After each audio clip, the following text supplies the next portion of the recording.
This video is for new users of CRMPlus365 from P2 Automation. Before you start using CRMPlus365, you want to establish your initial settings.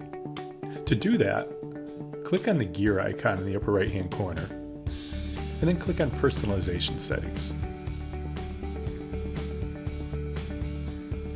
You'll want to make sure the default pane is set to CRMPlus365, and your default tab is either going to be set to the dashboards, or some people like to start at organizations, contacts, whatever's important to you.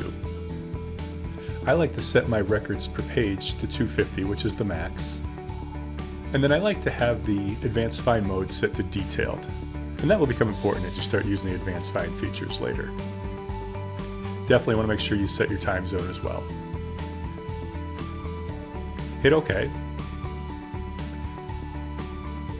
And the next thing you'll want to do is go to your primary search views, starting with organizations.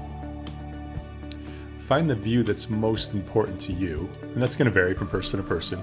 If you're in sales, a lot of people like to start with My Organizations or My Contacts. Those are used to show you the companies and contacts that you work with primarily. Or maybe All Organizations is important to you. Whichever one is important, you'll want to click the thumbtack on the right-hand side. That will become your new default. The next time you come in and you click on Organizations, you'll see that show up automatically.